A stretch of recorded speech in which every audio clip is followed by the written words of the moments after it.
고양이는 언제부터 한반도에서 함께했던 동물인가요? 한국사에 기록된 고양이와 관련된 재밌는 에피소드가 있을까요? 일단 고양이는 한국이 원산이 아닙니다. 고양이는 이집트, 메소포타미아, 나일강 그쪽이 원산이에요. 일단 한국의 고양이가 어떻게 왔는가 를 보면 고양이의 원산지는 메소포타미아 일대와 나일강 유역일 수밖에 없는 이유가 있어요. 왜냐하면 여기가 인류 최초의 고급 농경 문명 지역이기 때문에 대량의 곡식을 체계적으로 저장하게 된 거의 최초의 지역이죠. 그런데 그러면 당연히 쥐가 들끓게 돼요. 옛날에 저희 아버지한테 한번 물어보니까 옛날에 쥐가 곡식을 얼마나 파먹어요? 그럼 보통 10분의 1은 쥐 때문에 없어진다 그러더라고요. 그래서 마당에는 고양이가 있고 지붕에는 구렁이가 한 마리 살고 있는 게 가장 이상적인 시골 집인 거예요. 왜냐하면 걔네들이 쥐를 그렇게 꾸준히 잡아먹어줘야 그나마 10분의 1만 잃고 10분의 9를 지키는 게 옛날의 상식이었다고 그러더라고요. 그러니까 쥐가 파먹는 곡식의 양이 쥐의 폐해라는 게 진짜 엄청난 거예요. 게다가 농경문명을 유지하면 농경문명과 유목문명의 차이는 뭡니까? 농경문명은 사람들이 집단 노동을 같이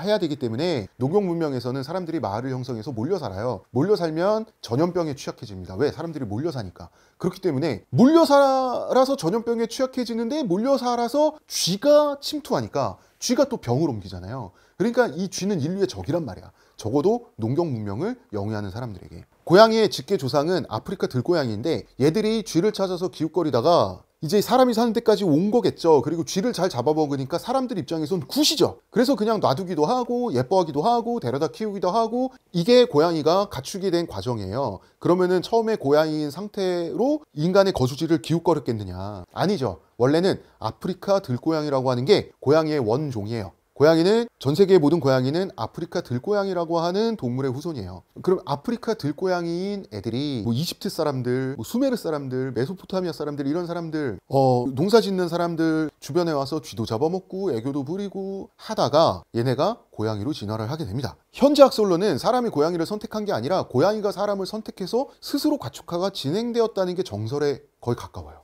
되게 재밌죠? 그러니까 인위적으로 사람이 데려다 키운 게 아니라 고양이가 알아서 사람의 주거지에 나타나서 눈치껏 쥐잡아 먹으면서 이쁨 받으면서 더 이쁨 받아야지 하면서 사람의 감정을 좀 이렇게 주물럭주물럭 걸었다. 그래서 사람이 인류가 고양이라는 동물에게 집사로 간택됐다라고 하는 게 정설에 가까워요. 결정적으로 고양이는 사람이 본능적으로 귀엽다고 느끼는 특성을 갖고 있어요. 그래서 고양이는 원래 귀엽잖아. 이게 그냥 하는 말이 아니라 의학적으로 검증됐어요. 지금은 실험을 통해서 사람이 아기를 볼 때랑 고양이를 볼 때랑 뇌가 같은 반응을 나타내는 게 지금 측정이 돼 있어요. 그래서 이집트에서 고양이는 굉장히 중요한 동물이었어요. 이집트에서 고양이는 신으로 취급될 정도로 중요한 대접을 받았어요. 고양이 미라도 발견이 됐어요. 미라를 만든다는 것은 엄청난 정성을 기울이고 그 당시에 최첨단 과학 기술을 다 동원해서 미라를 만드는 건데 고양이도 그 정도 대접을 받았던 거죠. 이 고양이가 동서양의 농경 문명을 완전히 장악하게 돼요. 자, 원래 서양에서는 쥐를 잡기 위한 가축으로 고양이가 없던 시절에 족제비를 키웠어요. 그러면은 동아시아 그리고 우리나라도 그렇고 뭘 키웠을까요? 이쪽은 살쾡이를 키웠어요. 그런데 고양이가 도입되니까 고양이는 족제비보다 냄새도 안 나고 살쾡이보다 순하고 작고 조용하고 사람 사는 거 방해하지도 않고요. 귀여워서 보는 맛도 있잖아요. 그래서 족제비와 살쾡이는 가축화가 진행되다가 고양이가 나타나서 다시 야생동물이 돼요. 그래서 집사들, 이게 인류라고 하는 집사가 족제비와 살쾡이를 방생하고 고양이의 노예가 됐다. 이렇게 보시면 됩니다. 그리고 한국에는 고양이가 이제 언제 왔냐면 먼저 고양이는 서남아시아, 아프리카 들고양이 에서 고양이가 유래가 돼서 서남아시아에서 여기 서남아시아를 거쳐서 중국에 갔다가 중국에서 우리나라로 오게 되는데 한국에는 4세기경에 왔던 걸로 보통 이제 학자들은 추정을 해요. 왜냐하면 이때부터 사료에 등장을 해요. 그러면 이제 왜 왔냐? 불교의 전례 때문에 왔다라고 합니다. 불교의 전례. 왜 불교랑 고양이가 무슨 상관이 있을까라고 생각할지 모르겠지만 우리나라 옛날에 뭐 원효대사랑 같이 중국 가서 경전을 바리바리 싸들고 온 스님이 뭐가 있었죠? 누구였죠? 의상대사. 그렇죠. 의상대사 이런 사람들이 아무래도 뭐 일본도 그렇고 우리나라도 그렇고 고급 불교 경전을 가져오기 위해서 승려가 직접 가서 가지고 오는데 그럼 경전을 그 수백 권짜리 되는 경전을 바리바리 자기가 등짐을 지고 지게짐을 지고 한 400kg 되는 거를 산 넘고 물 건너서 걸어서 오는 게 아니에요. 거기 가서 유학 생활을 하고 배우고 거기 있는 스님들이랑 친해지고 거기 있는 중국 관료들한테 인정도 좀 받고 저 고국에 돌아갑니다. 배편으로 경전을 보내주세요 하고 예약을 걸어놓고 오는 겁니다. 그거를 어떻게 바리바리 싸들고 오는 것처럼 우리나라 그 어린이 역사책 이런 데서 만화로 그려진 어린이를 위한 뭐 우리나라 역사 이야기 이런 데는 이렇게 등짐을 지고 오는 걸로 그림이 돼 있어요. 아니에요. 혼자 오는 거예요. 책은 배편으로 오는 겁니다. 예약을 걸어놓고. 그러면 배편에서 책이 올 때 있잖아요. 배편에서 책이 올 때 그 책도 그 귀한 불교 경전을 배에서는 쥐가 기생하고 있기 때문에 쥐가 파먹는 거예요. 쥐가 종이를 파먹을 수 있으니까. 왜냐면 지금 쥐가 전선도 파먹는데, 전선도 파먹어서 정전을 일으키고 스파크를 일으키는데, 그 불교 경전 쥐가 먹기 얼마나 좋습니까? 부드럽고 염소도 좋아하는데 맛도 좀 날 것 같고 하여튼. 그래서 그 불교 경전을 옮길 때는 귀한 경전을 지켜야 되니까 쥐를 막기 위해서 고양이를 배에 함께 태워서 보내게 돼 있어요. 그러니까 불교 경전이 우리나라에 온다라고 하는 것은 그 배에 같이 타고 있던 고양이도 우리나라에 도입된다는 뜻이 돼요. 그렇게 해서 우리나라에 고양이가 바닷길로 도입이 된 걸로 학자들은 파악을 하고 있어요. 개는 옛날부터 있었어요. 개는 워낙 가축화가 오래돼 진행된 동물이라 우리나라 태고적 고대 신화부터 개가 나와요. 좀 달라요. 우리나라에서 애묘인으로 유명한 사람 많아요. 고려시대 문의자 관료였던 이규보 같은 경우는 쥐를 잡으라고 이제 검은 고양이를 데려다가 키웠는데, 이규보가 이제 부자다 보니까 창고에 뭐가 많은 거예요. 고기도 많고. 그러니까 고양이가 먹을 게 많았어요. 그러니까 얘가 쥐를 안 잡고 창고에서 도둑질만 하니까 뭐라고 했냐 면 너 왜 할 일 안 하고 쥐를 잡는 게 너의 본분이야, 이런 식으로 이규보가 꾸짖었다 그래요. 근데 이 고양이가 말을 들을 리가 있습니까? 그래서 이규보는 책묘라고 해서 고양이를 꾸짖는 시를 써서 남겼는데 말로 해서 안 되니까 답답하고, 그러니까 자기도 억울하고, 그러니까 이제 시를 써서 후손에 남겼겠죠. 그리고 이제 여말선초의 혁명가들, 조선을 세운 신진사대부들, 여말선초 신진사대부들 있지 않습니까? 정도전, 정몽주 이런 사람들의 이 신진사대부들의 스승이라고 하면 목은 이색이죠. 목은 이색 선생이 이 사람들의 다 스승이에요. 근데 이 사람은 고양이를 키웠어요. 고양이가 새끼를 낳는 모습을 보고 시를 남겼는데, 겨울에 추운 날에 이제 그 고양이와 같이 화로에서 불을 쬐면서 이렇게 같이 고양이를 껴안고 놀면서 이제 밤을 보냈다고 해요.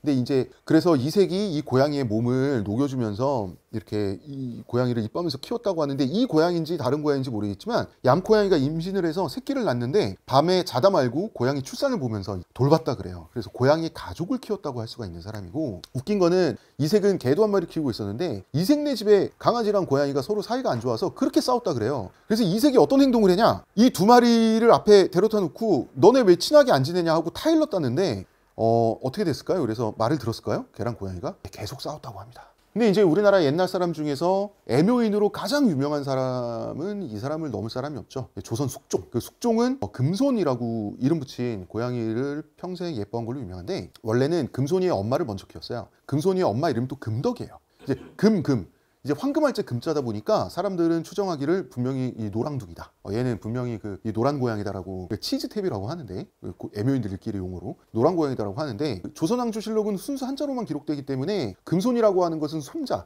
자식이 아니라 손자할 때 손자거든요. 실제로는 애기야 정도의 느낌이에요. 애기야 할아버지한테 와라, 노랑둥이 애기 정도 느낌이에요. 그러니까 자기가 금덕이를 키웠잖아요. 금덕이를 자기가 자식처럼 생각을 했는데, 그 금덕이가 새끼를 낳아서 그 새끼를 키우니까 자기가 이제 손주처럼 이뻐한다는 뜻으로 금손이라고 이름을 붙였던 거예요. 그러니까 분명히 일로 와라고 한 게 아니라 할아버지한테 와봐 이런 식으로 말했겠죠. 그러니까 지금 애묘인들하고 느낌이 굉장히 똑같았던 사람이에요, 숙종은. 그런데 이 금손이를 어떻게 키웠냐면, 여러분 사극에 보면은 용상에 주상전하가 앉아있고 신하들이 좌우에 쫙 서 있잖아요. 그래서 왕이 한마디 하면 성은이 망극하옵니다 전하 막 이랬었는데, 이런 순간에도 무릎에 금손이를 올려놓고 있었다 그래요, 숙종이. 숙종은 굉장히 카리스마가 있는 왕권이 굉장히 강한 왕이었고, 성격도 굉장히 괴팍해서 뭐 한마디만 하고 화를 내면 신하들이 벌벌 떨었다 그래요. 그래서 그 신하들이 벌벌 떨면서 그렇게 어려워하는 왕이고 무서운 왕이고 카리스마 있는 왕인데, 그 왕의 무릎에는 금손이라는 고양이가 골골대면서 항상 앉아서 왕의 쓰다듬음을 받고 있었다라는 그림을 생각하면 돼요. 그래서 무슨 만화에 나오는 빌런들이 항상 고양이 끼고 있잖아요. 그런 느낌으로 고양이를 키웠던 게 숙종이고, 이 숙종이 근데 금손이보다 일찍 죽어요. 숙종이 금손이보다 일찍 죽어요. 이때 금손이가 먹지도 않고 슬퍼하면서 계속 애용애용 울다가 숙종을 따라 죽었다 그래요. 그래서 이때 사람들이 가슴이 굉장히 많이 아파했다 그래요. 그래도 왕이 죽은 것도 슬픈데, 왕을 따라서 왕의 애완동물이 먹는 것을 거부하고 울다가 죽으니까 또 이제 조선시대 사람들은 감동을 받아가지고 이 숙조가 묘가 명릉인데요. 이 명릉 옆에 조그맣게 미니어처 금손이를 위한 미니어처 고양이 묘를 만들어가지고 이렇게 명릉 옆에 조그만 묘가 원래 있었다 그래요. 근데 이게 사실이냐 아니냐 말이 많지만 여러 가지 기록에서 교차 검증이 돼서 사실이라고 봐야 돼요. 근데 이 고양이 금손묘는 없습니다. 왜냐하면 고양이의 묘까지 그 후손들이 돌본다라고 하는 그런 규정은 없기 때문에 아마 점점 이게 낮아져서 평탄화돼서 사라졌던 것 같아요. 이 금손이가 굉장히 이제 조선시대에는 유명했던 고양이고 또 숙종이 유명했던 애묘인이고, 그거 아세요? 조선시대에도 고양이 중성화 수술이 있었어요. 정묘라고, 그 고양이의 탁함을 정화시키는, 그래서 정묘라는 말을 써서 고양이 중성화 수술을 가리키는 말이 있었어요. 이 얘기는 뭐냐면, 고양이를 키우시는 분들은 알겠지만 고양이가 그냥 마당에 있고 그냥 그 보통 밖에 나갔다 들어오고 나갔다 들어오고, 이거 외출량이라고 하죠. 이런 외출량이들일 거면 고양이를 중성화 수술 시켜줄 필요 없어요. 실내에서 사람과 함께 지낼 때 중성화 수술을 시키게 돼요. 왜냐하면 그 진짜 발정나서 발광하고 울기 시작하면 인간이 견딜 수가 없거든요. 실내에서 같이 살면. 그래서 어쩔 수 없이 얘네들을 안정시키기 위해서 중성화 수술을 시키는데, 조선시대에 중성화 수술이 있었다는 얘기는 고양이를 지금처럼 품고 실내에서 함께 생활하는 사람들이 있었다는 얘기가 돼요. 실내에서 같이 생활할 게 아니면 중성화 수술이 필요가 없으니까. 그래서 이 정도의 애묘인이 분명히 조선시대에 분명히 있었다. 그렇기 때문에 중성화 수술이 있었고, 중성화 수술을 가리키는 단어가 따로 있었을 정도다라고 여러분들이 이해를 하시면 됩니다. 또 하나의 애묘인이 있습니다. 이 공주님인데요. 이 숙명공주라고 조선시대에 있습니다. 이 사람이 효종의 딸이에요. 효종의 딸인데, 숙명공주는 참 운 좋게 태어난다면 숙명공주처럼 이런 분이에요. 이 숙명공주는 뭐 태어났더니 왕족이고, 자기가 태어났더니 아빠가 임금님이잖아요. 그래서 엄청 응석바지로 이제 자라고, 부모님들도 자기한테 잘해주고, 아버지 돌아가고 나니까 자기 1살 어린 남동생이 또 왕위에 올라요. 그게 현종이죠. 그러니까 자기 일가족이 한테서 왕이 2명이나 배출이 되다 보니까 평생을 응석바지처럼 살고, 평생을 떵떵거리면서 살고, 그 다음에 그 평생을, 당시에 조선 공주라고 하는 것은 공주의 남편을 부마라고 하잖아요. 부마를 만나서 시집을 가면 아무리 그래도 공주기 때문에 사실은 공주를 아무도 못 건드려요. 시댁에서 누가 건드립니까? 이제 숙명공주는 심익현이라는 사람과 결혼을 했거든요. 심익현, 누가 생각납니다. 일본에서 온 누가 갑자기 생각나는데, 뭐 하여튼 재밌는 분이에요.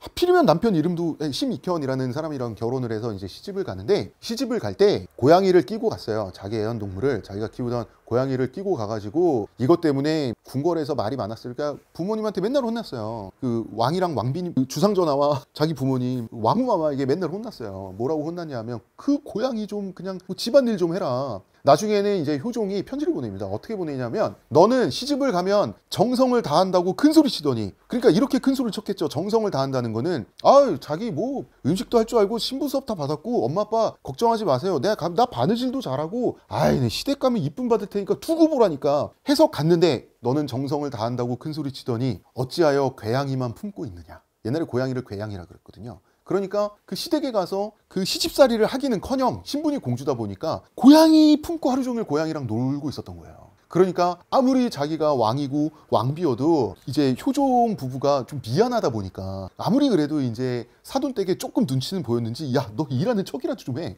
라고 해서 이제 편지를 보냈던 기록이 남아있고, 그 편지에 효종이 뭐라고 했냐면, 어찌하여 고양이만 품고 있느냐. 너 그 고양이 품고 있을 생각하지 말고, 너 어디 아프다며 그 고양이 푹 고아서 그냥 약으로 다려 먹어버려.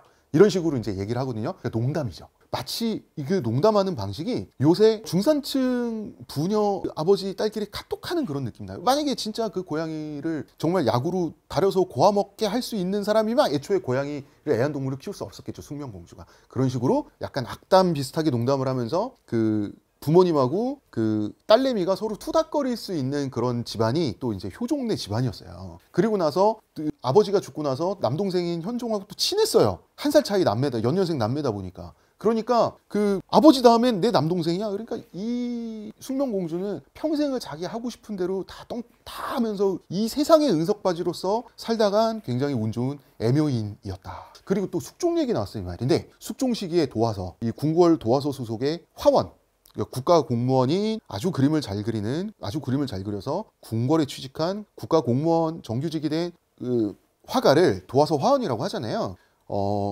이 화원 중에 변상벽이라는 사람이 있었어요. 변상벽은 국수라고 불렸어요. 지금 우리나라에서 바둑을 제일 잘 두면 국수라고 하잖아요. 같은 한자를 썼어요. 뭐냐면 지금 현존하는 우리나라에서 가장 훌륭한 화가라는 뜻이 국수라는 뜻이었어요. 그러니까 당대에 그림을 가장 잘 그렸던 사람이 변상벽이었던 거죠. 자신의 시대에. 이 사람의 별명이 변괴양이에요. 옛날엔 고양이를 괴양이라고 했으니까 별명이 변괴양이라는 이라고 하는 건 변고양이라는 뜻이에요.